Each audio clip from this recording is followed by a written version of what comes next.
नमस्कार, आप देख रहे हैं हमारी खास पेशकश लीगल हेल्पलाइन और मैं हूं आपके साथ प्रीति नेगी। देश का लोकतंत्र इस देश की खूबसूरती का एक अभिन्न अंग है और उस लोकतंत्र को मजबूती प्रदान करता है वो है इस देश का कानून और संविधान। देश के संविधान में हर एक नागरिक को समानता के साथ स्वेच्छा से जीने का अधिकार दिया जाता है। कानूनी पेचीदगियों के चलते कई बार लोगों को न्याय नहीं मिल पाता है। लोगों को उनके हक और कानून के बारे में जानकारी नहीं होती है और वो न्याय के लिए भटकते रहते हैं। इसी अंतर को दूर करने के लिए हमने इंडिया लीगल रिसर्च फाउंडेशन के इनिशिएटिव लीगल हेल्पलाइन में कानूनी सलाहकार से आपकी समस्याओं का निदान करने की कोशिश करते हैं। और आज हम बात करेंगे चेक बाउंस से जुड़े क्या है कानूनी प्रावधान। इस विषय में अगर किसी भी तरह की कोई कानूनी समस्या है तो आप हमारे कानूनी सलाहकार से पूछ सकते हैं, हमारे साथ इस खास कार्यक्रम के माध्यम से जुड़ सकते हैं, अपना सवाल कर सकते हैं। और इसी के साथ आपकी टीवी स्क्रीन पर 2 नंबर दिखाए जा रहे हैं, आप इन दोनों नंबरों पर कॉल कीजिए। किसी एक नंबर पर कॉल करके आपकी क्या समस्या है आप हमें बता सकते हैं, राय ले सकते हैं हमारे कानूनी सलाहकारों से। और आज का सवाल जो है वो ये कि चेक बाउंस से जुड़े क्या है कानूनी प्रावधान, इसी पर आज हम करेंगे चर्चा। अपने कानूनी सलाहकारों से जानेंगे कि क्या प्रावधान है इससे जुड़े हुए। लेकिन अगर आपकी कोई और भी समस्या है जिसके लिए आप दर-दर भटक रहे हैं, परेशान हो चुके हैं और आपको कहीं भी आपकी समस्या का समाधान नहीं मिल रहा, तो आप परेशान मत होइए, आप हमें कॉल कीजिए। आपके टीवी स्क्रीन पर 2 नंबर है, किसी भी एक नंबर पर आप कॉल करके अपनी समस्या का समाधान, अपनी समस्या का हल हमसे जान सकते हैं। हमारे कानूनी सलाहकारों से आप जान सकते हैं कि कैसे आपकी समस्या दूर होगी। और आज जिस विषय पर हम चर्चा करेंगे वो ये कि चेक बाउंस से जुड़े क्या है कानूनी प्रावधान। लेकिन अगर आपकी कोई समस्या है जो नहीं हो पा रही है सॉल्व, जिसके लिए आप दर-दर की ठोकरें खा रहे हैं, परेशान हो चुके हैं, तो अब आपके लिए हम ऐसा कार्यक्रम लेकर आते हैं जिसके जरिए आप अपनी समस्या हमारे साथ साझा कर सकते हैं। हमारे कानूनी सलाहकारों से आप अपनी समस्या का हल जान सकते हैं। तो हमें फोन कीजिए और कानूनी सलाह लें।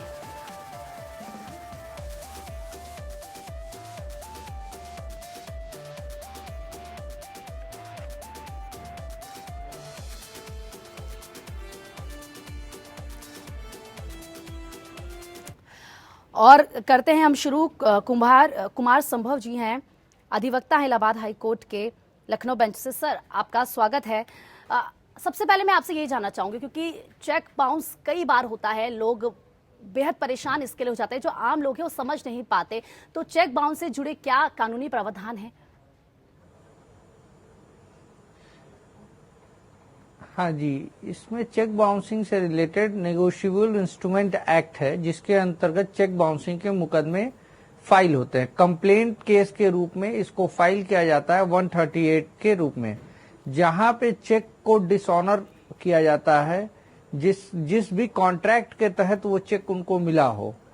अगर चेक वैलिड है, चेक अगर सही लिया गया है तो 138 के अंतर्गत आप एक कंप्लेंट फाइल कर सकते हैं जी। और उसके बाद उसमें जो लीगल प्रोसेस है वो कोर्ट के थ्रू उसको अडॉप्ट किया जाता है, जिसमें एनबीडब्ल्यू बीडब्ल्यू अगर प्रत्यर्थी आता नहीं है तो एनबीडब्ल्यू बीडब्ल्यू जारी होता है और पैसे की रिकवरी की जाती है। जी ठीक है सर। हमारे साथ कृष्ण जी शुक्ला जी हैं, अधिवक्ता हैं इलाहाबाद हाई कोर्ट के। सर भी हमारे साथ जुड़ चुके हैं, स्वागत है सर आपका। और इसी के साथ हमारे एक दर्शक जुड़ चुके हैं गुरुग्राम से, सुबे सिंह।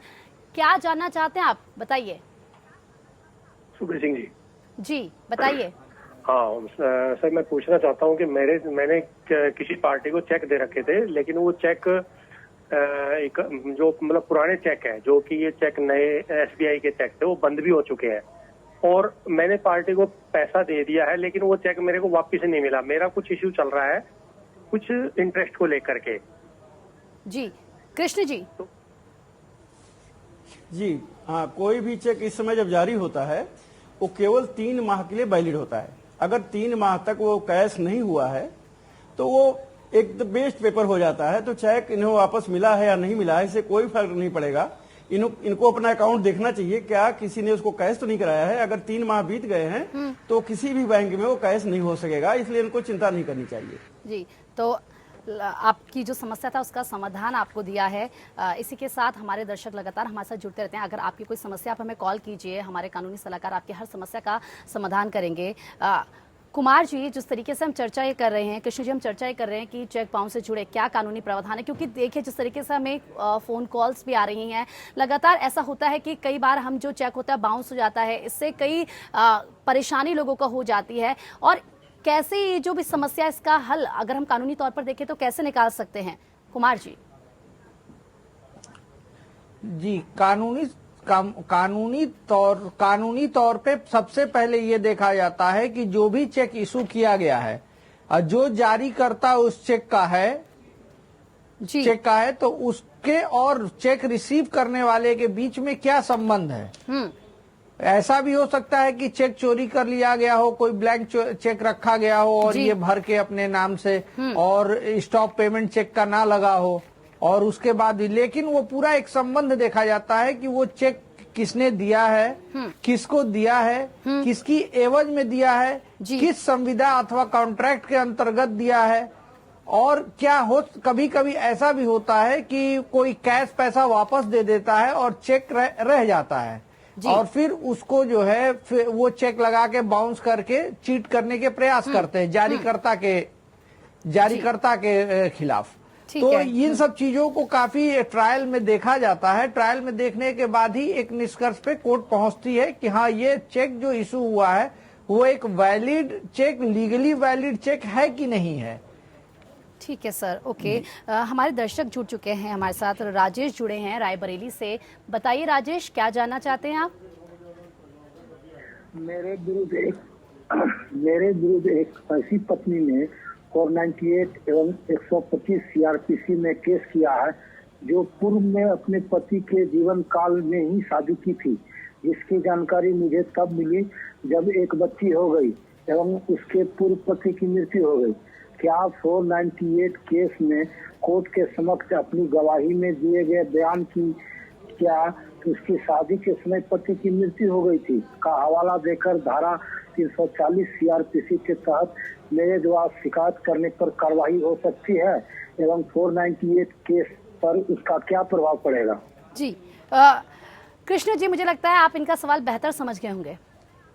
जी 340 के अंतर्गत तभी एप्लीकेशन दी जाती है जब किसी कोर्ट में या कहीं ऑफिस में कोई रिटन डॉक्यूमेंट दिया जाए और वो सही ना हो या कानून के विपरीत हो और उसका गलत इस्तेमाल किया गया हो, तो उसको लेकर के 340 में वो एप्लीकेशन दे सकते हैं। जी। जहां तक उसका सवाल है कि जब कोई बात उठेगी वो शादीशुदा है कि नहीं है, पहले शादी की थी कि नहीं की थी, तो ये अगर कोई क्रिमिनल केस चलता है तो ये प्रूव करना पड़ेगा उस महिला को कि उन्होंने शादी की थी और ये जो बच्चा है वो उसी के शादी के दौरान ये आया है और वो शादी वैलिड थी, तो ये उनको साबित करना पड़ेगा। अगर ये ही साबित नहीं होता है कि शादी वैलिड नहीं थी, तो फिर वो 498 और या कोई भी प्रोसीडिंग या भरण पोषण की प्रोसीडिंग वो स्वयं ही समाप्त हो जाएगी। तो सबसे पहले उनको ये साबित करना पड़ेगा वो पत्नी है। अगर ये साबित हो जाता है वो पत्नी है, वैलिडली मैरिज है, तो फिर 498A भी और तमाम सब कानून जो बहता महिला को प्राप्त है वो सारी सुविधाएं उनको मिल सकती हैं। इस संबंध में इनको ये देखना चाहिए कि कैसे वो ये साबित करें कि वो महिला इनके बच्चे की पत्नी नहीं है। जी कुमार संभव जी, आप क्या सलाह देंगे? हेलो जी कुमार संभव जी, आप क्या सलाह देंगे इस पर? जी, मेरा ये कहना है कि देखिए 498 की जो भी प्रोसीडिंग है वो क्रिमिनल कोर्ट में इनके खिलाफ चल रही है। 125 जो है वो भी है सीआरपीसी, वो भी चलती है इनके मेंटेनेंस के लिए। तो इसके लिए इनको दोनों अलग अलग कोर्ट में, अगर इनको प्रोसीडिंग फास्ट या कोई डायरेक्शन लेने की जरूरत है तो वो हाई कोर्ट जा सकते हैं और 482 के अंतर्गत तो वो कोई डायरेक्शन इसमें ले सकते हैं फास्ट करने के लिए, या कोई चीज रह गई हो, कोई चीज इनको अगर बताना हो तो वो सब 482 में फाइल करके और प्रोसीडिंग इनिशिएट कर सकते हैं। जी राजेश, लगता है आपका जो समस्या होगी उसकी जरूर आपको यहाँ पर समाधान मिला होगा हमारे कानूनी सलाहकारों से। और एक दर्शक हमारे साथ और जुड़ चुके हैं, विश्वनाथ जुड़े हैं। बताइए विश्वनाथ जी, क्या जानना चाहते हैं आप? मैडम, एक मेरा छोटा सा केस बोले तो एक साल पहला मेरा दोस्त मेरे प्रेमिसेस में रेंट पे था जी, रेंट पे था और 2 लाख का चेक दिया उन्हें। और 2 लाख का चेक देने के बाद विद इन 3 मंथ में उसको 3 बार चेक ये करा मैं जी कोर्ट बैंक में, जी तो तीनों बार बाउंस हो गए। ठीक है। प्रॉब्लम क्या हो रहा बोले तो उन्हें मेरे पास जब से किराया था फिर छोड़ के गया, उसके बाद मैं वो प्रोड्यूस किया मैं बैंक में, लेकिन लिमिट टाइम के अंदर ही मैं उसको प्रोड्यूस किया मैं 3 टाइम्स, वो भी बाउंस हो गया। अभी वो चेक मैं केस तो डाला हूँ, जी देखना वो फिर क्या होता है। बेहतर वो ठीक है, आपकी जो समस्या हम उसका समाधान जानने की कोशिश करते हैं। कृष्ण जी, पहले मैं आपके पास आ रही हूँ सर। जिस तरीके से उन्होंने बताया इनकी जो समस्या है, कैसे इसका हल निकाल सकते हैं? हाँ, निगोशिएबल इंस्ट्रूमेंट एक्ट के तहत मुझे लगता है कि इन्होंने केस दायर कर दिया है, तो उसके तहत एक लीगल नोटिस इनको भेजनी चाहिए कि अगर आप इस किराए की राशि का भुगतान नहीं करेंगे क्योंकि आपका चेक बाउंस हो गया है, तो एक क्रिमिनल ऑफेंस होगा, आपके खिलाफ क्रिमिनल एक्ट होगा। इसके बाद अगर ये पैसा वापस नहीं हुआ है और फिर इन्होंने केस दायर कर दिया है, तो इसके लिए कोर्ट केस चलेगा और उन्हें कम से कम 6 महीने की सजा हो सकती है।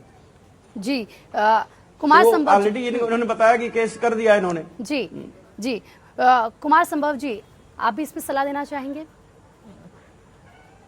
हाँ जी, वो 138 का मैटर कोर्ट में अगर पेंडिंग है तो उसको जितनी तेज अगर प्रोसीडिंग इनिशिएट करा पाए, अगर डायरेक्शन ले आए हाई कोर्ट से कि with in 3 month, with in 6 month, जितना जल्दी अगर प्रोसीडिंग आगे बढ़ेगी वैसे इनको रिलीफ मिल जाएगा। तो रिलीफ और मिल कोई जाएगा। इसमें वो नहीं है जी, मतलब कोई ज्यादा समस्या की ऐसी परेशानी वाली बात नहीं है। जो हमारे कानूनी सलाहकार आपको बता रहे हैं, आप जरूर उसको कीजिए, आपकी हर समस्या का समाधान आपको मिलेगा। और क्योंकि हम लोग चेक बाउंस पे ही चर्चा कर रहे हैं, सर मैं ये जानना चाहूंगी, क्योंकि जैसे बता रहे हैं दर्शक भी हमारे साथ जुड़ रहे हैं, जब कोई चेक होता है वो अस्वीकृत हो जाता है, उसके बाद सबसे पहला ऐसा कौन सा कदम होता है जो उठाना चाहिए? कृष्ण जी। हाँ, सबसे पहले यह है कि अगर कोई चेक आपने बैंक में लगाया और बैंक मैनेजर ने कहा कि अकाउंट में पैसा नहीं है, लिहाजा ये अनादर हो गया है चेक का, तो ऐसी स्थिति में जिनके नाम से चेक कटा है, उन्हें जिन्होंने चेक काटा है उनके एक नोटिस देना चाहिए और नोटिस देने के 15 दिन के अंदर यदि वो चेक का भुगतान नहीं कर देते हैं तो तब ये माना जाएगा कि उन्होंने चेक का अनादर किया, ये चेक बाउंस हो चुका है और इसका वो भुगतान भी नहीं कर रहे हैं, तो इसके खिलाफ फिर निगोशिएबल इंस्ट्रूमेंट एक्ट के धारा 138 के तहत कार्रवाई की जा सकती है और वो कोर्ट प्रोसीडिंग होती है और उसमें सब साक्ष्य देने पड़ेंगे और उसके खिलाफ उनके एक्शन होगा। लेकिन एक बार ये मौका देना पड़ता है कि आपका चेक बाउंस हो गया है, लिहाजा आप उसका भुगतान नगद कर सकते हैं या फिर जो भी स्थिति हो, खाते में पैसा नहीं है तो खाते में पैसा डाल के वो कह सकते हैं कि अब खाते में पैसा आ गया है, अब आप उसको भुना सकते हैं, या फिर 3 महीने अगर बीत गए हैं तो नया चेक भी दे सकते हैं। अगर ये स्थितियों में कोऑपरेट नहीं करते हैं तो ये क्रिमिनल ऑफेंस होगा और उनके खिलाफ क्रिमिनल मुकदमा हो सकता है। जी, हमारे दर्शक जुड़ चुके हैं हमारे साथ, आगरा से जुड़े हैं। रवि, बताइए क्या जानना चाहते हैं आप? मैडम मैं ये जानना चाहता हूँ, जैसे किसी बंदे को मैंने 6 लाख रुपए दिया था, जी ठीक है, तो उसने मेरे को चेक दिए थे, ठीक है, उसने मुझे वो समय पैसा नहीं दिया, फिर वो क्या नाम है, मैंने उसको चेक को विड्रॉल किया तो वो बाउंस हो गया, मैंने फिर उठा के फिर वो केस दायर कर दिया, करीब 8 महीने हो गए, तो उसमें क्या प्रोसेस रहेगा? ये जो 6 लाख है ये पहले आपने दिए थे? मैंने केस दिया था बंदे को, सामने वाले को। अच्छा ठीक है, कुमार संभव जी बताइए। कैश दिया था जी। कुमार संभव जी। जी, इसमें इनको रिलीफ ये मिल सकती है कि ये जैसे इन्होंने एनआई एक्ट के अंतर्गत इन्होंने मुकदमा फाइल कर दिया है, अगर इनका केस कोई 420 का भी बनता है जी, कभी अगर कोई केस, तो वो आईपीसी के अंतर्गत कंसर्न थाने में जाकर उनके खिलाफ आपराधिक मुकदमा भी दर्ज कर सकते हैं, पूरे फैक्ट को रखते हुए। कभी कभी ज्यादातर मैटर में ये होता है कि 138 का मैटर से 420 का भी केस बन जाता है कि चीटिंग के धय से या 420 के इरादे से उन्होंने ये चेक हमें दिया और उसके बाद उनके साथ फ्रॉड किया, तो जी। इसके साथ एक क्रिमिनल केस भी इनके मुझे लगता है कि एक अच्छा क्रिमिनल केस बन सकता है। जी। तो ये एक FIR दर्ज कराएं या फिर एक क्रिमिनल कंप्लेंट भी फाइल कर सकते हैं। जी, तो बिल्कुल रवि जी आप फाइल कर FIR सकते हैं जो मजिस्ट्रेट के। जी रवि जी आप FIR दर्ज करा सकते हैं और जिस तरीके से बताया है कुमार जी ने, आप वो कीजिए ज़रूर। आपकी जो भी समस्या है जल्द इसका समाधान आपको मिल जाएगा। ये मैं आपसे जानना चाहती हूँ क्योंकि जिस तरीके से अभी हमारे दर्शक हमें कॉल कर रहे हैं, उनकी जो समस्या, अगर चेक बाउंस हो जाता है और अगर ये फ्रॉड का मामला होता है तो क्या लगता है कितना सर लंबा टाइम होता है कि जो आपका चेक का पैसा है वो आपको वापस मिले? कितनी इसमें संभावनाएं बनी रहती हैं? कृष्ण शुक्ला जी। जी, अगर वो भुगतान नोटिस देने के बाद भी अगर पार्टी भुगतान नहीं करती है तो क्रिमिनल केस होगा और इंस्ट्रूमेंट एक्ट के तहत भी होगा। तो दोनों प्रोसीडिंग अलग अलग चलेंगी और उनको अलग अलग कार्रवाई के तहत, इसमें कोर्ट प्रोसीडिंग है, इसका टाइम लिमिट कुछ नहीं है। वैसे सुप्रीम कोर्ट का जजमेंट है कि ऐसे छोटे मोटे मामले मैक्सिमम 3 साल के अंदर तय हो जाने चाहिए। लेकिन क्योंकि जुडिशरी के लोअर कोर्ट में इतने ज्यादा मुकदमों का बोझ है और जजेज की संख्या भी कम है, लिहाजा उसमें टाइम लगता है। यदि मुकदमा दाखिल है और निस्तारण शीघ्र नहीं हो रहा है तो उसकी ऑर्डर शीट निकालकर हाईकोर्ट में एक रिट याचिका दाखिल करके वहां से डायरेक्शन ले सकते हैं कि ये निगोशिएबल इंस्ट्रूमेंट एक्ट के तहत या फिर ये IPC के तहत फ्रॉड का केस चल रहा है, इसको जल्दी से जल्दी इसको तय किया जाए, तो हाईकोर्ट से ये डायरेक्शन भी लिया जा सकता है। जी ठीक है। कुमार संभव जी, आपसे ये जानना चाहूंगे क्योंकि जिस तरीके से आप बता रहे हैं कि अधिनियम की जो धारा 138 के तहत चेक अगर अस्वीकृत होता है, ठीक है, इस पर हम चर्चा करेंगे। हमारे साथ देव शर्मा भी जुड़ चुके हैं हमारे दर्शक। बताइए क्या जानना चाहते हैं आप? ऐसे जो मेरे कमरे पे मेरी बहू ने जो है जी कमरे पे कब्जा किया हुआ है के पेरेंट्स ने और उसने। आप एक बार फिर से अपना सवाल दोहराएंगी?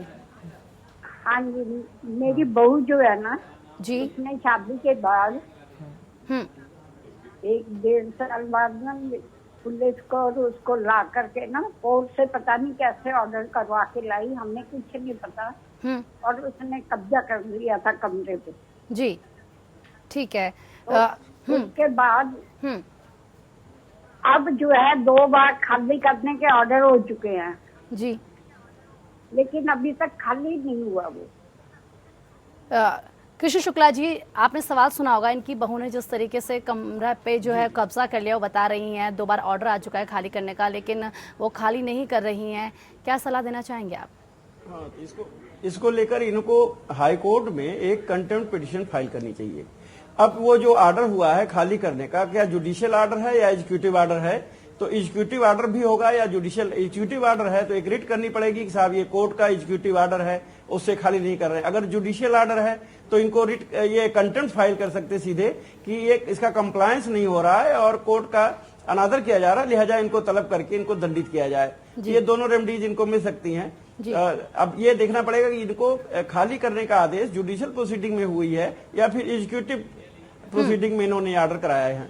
क्योंकि कोई भी मकान है तो सास के साथ साथ बहू का भी उस पे हक होता है, और अपने अपने शेयर पर, अगर एक लड़का है, एक सास है, एक लड़का है उसका, और बहू साथ में रहती है या लड़का नहीं भी है, तो वो हाफ शेयर उसका मकान में होगा, तो उसका भी राइट बनता है। लेकिन वो अपने राइट से अधिक कमरों पर कब्जा नहीं कर सकती। और सीनियर सिटीजन अगर ये हैं तो सीनियर सिटीजन एक्ट के तहत भी वो उस पर प्रोसीडिंग चला सकती हैं कि इसने अपने हिस्से से अधिक हिस्से पर अवैध कब्जा कर रखा है, लिहाजा उसको वहां से डिस्पोजेस किया जाए। तो जिला प्रोबेशन अधिकारी के यहाँ भी उसमें मुकदमा किया जा सकता है कि जिला प्रोबेशन अधिकारी इसकी जांच करें और देखें कि ये सीनियर सिटीजन एक्ट के तहत इनके अधिकारों का उल्लंघन हो रहा है या नहीं हो रहा। ठीक है। कुमार संभव जी, आपकी क्या सलाह रहेगी? हमारी सलाह ये है कि जो जिस कोर्ट का आदेश है उस कोर्ट के अंतर्गत ये कंटेम्प्ट फाइल करेंगी, कंटेम्प्ट फाइल करेंगी और वहां से डायरेक्शन इशू होगा कंसर्न थाने को या कोतवाली को कि आप जाइए और इस ऑर्डर का कंप्लायंस कराइए। ऑर्डर होने के बाद एक एग्जीक्यूशन की भी प्रोसीडिंग होती है। जिसमें उस ऑर्डर को प्रोसीड कराने के लिए, एग्जीक्यूट कराने के लिए एक अलग से एक एप्लीकेशन पड़ती है, जिसको हम लोग एग्जीक्यूशन एप्लीकेशन कहते हैं।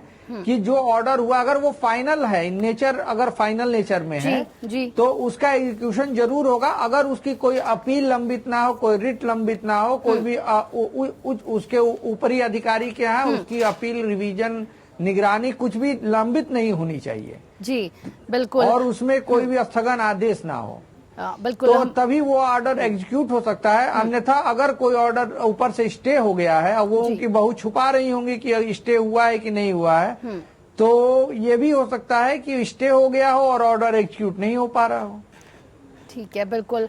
तो लगातार हमारे जो दर्शक हमें कॉल करके अपनी समस्या बताते हैं और उनके हर समस्या का हम समाधान देते हैं। हमारे कानूनी सलाहकार हमारे साथ जुड़े रहते हैं। सर कृष्ण शुक्ला जी, आपका बहुत बहुत शुक्रिया हमारे साथ जुड़ने के लिए। कुमार संभव जी, आपका भी बहुत बहुत शुक्रिया हमारे साथ जुड़ने के लिए।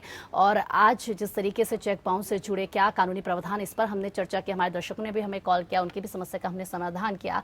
तो लीगल हेल्पलाइन में फिलहाल इतना ही, लेकिन खबरों का सिलसिला लगातार जारी है।